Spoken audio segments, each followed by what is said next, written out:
now I've been talking about the Wayfinder people, a group that lives in the world I'm building. I call them that because they use natural compasses to find their way. But it isn't what they call themselves. For a long time they had no reason to call themselves anything. They were just regular people, why would they need a word for that? Small communities might name themselves because they think of themselves as separate entities. But there's no overarching term for everyone who lives here because, well, why?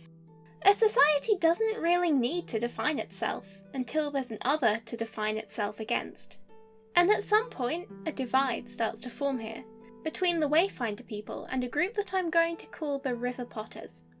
Before the split, there's a mosaic of communities with a spectrum of lifestyles.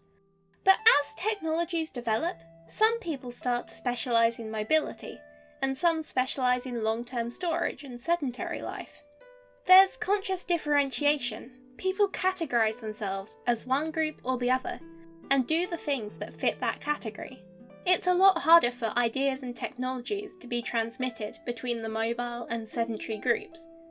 And now, since they see themselves as separate groups, it's time to come up with some endonyms, what a group call themselves, and exonyms, what a group is called by outsiders.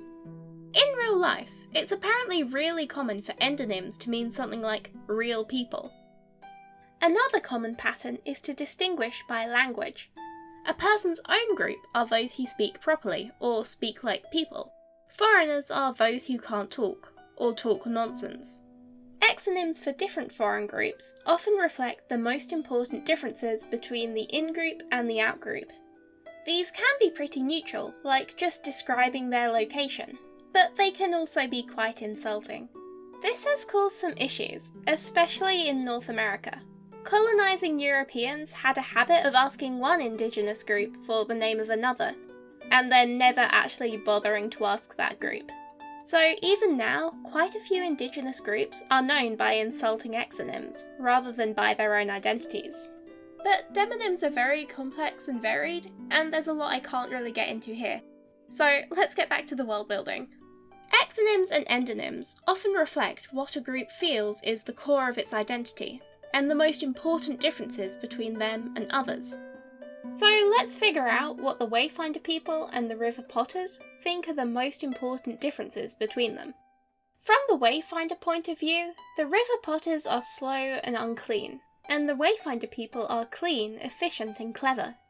River Potters live in the same place all year, even when the river floods, so their houses get stagnant and soggy. Wayfinder people move around, so that their homes and food are fresh. The River Potters eat their food with their hands, out of dry mud bowls, but Wayfinders eat theirs from stone. River Potters eat root vegetables and boil or steam their food, so it's all wet and squishy like mud. Wayfinders develop a distaste for root vegetables, mostly because River Potters like them. And they develop a taste for crisp and crunchy foods, because they associate softness with age and steaming and fermentation, which they perceive as rotting. Wayfinder people burn their dead, to clean their bones before burying them. But River Potters just let their dead rot. So the Wayfinders call themselves quick people, and they call River Potters mud eaters. Speed and change become associated with cleanliness, and sedentary life is associated with stagnation. But from the River Potter point of view, the Wayfinder people are untrustworthy and wasteful, and the River Potter people are faithful and sensible. River Potters tend to live in the same houses all of their lives, so they're easy to find, but Wayfinder people are always moving, so you can't trust them to follow through on a promise. They can just run away. As soon as someone dies, the Wayfinder people are eager to get rid of any trace of their existence. But River Potters care for their dead, because they're still family. Wayfinder people throw away perfectly good food, wasting all the effort put into it, but River Potters appreciate what they have.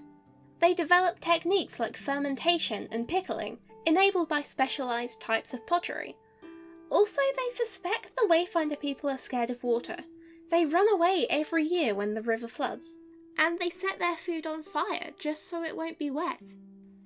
So the River Potters call themselves the real people, and Wayfinder people are empty house people. This refers to their perceived wastefulness, making houses and barely using them, throwing out food instead of storing it. And they don't have families in a way that River Potters understand, so their metaphorical houses are empty. I learned recently that the English word sad is etymologically linked with fullness. Inspired by that, in the River Potter language, fullness is linked with reality and correctness.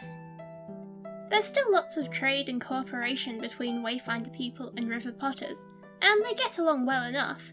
They speak the same language, at least at first, and occasionally individuals cross the boundary.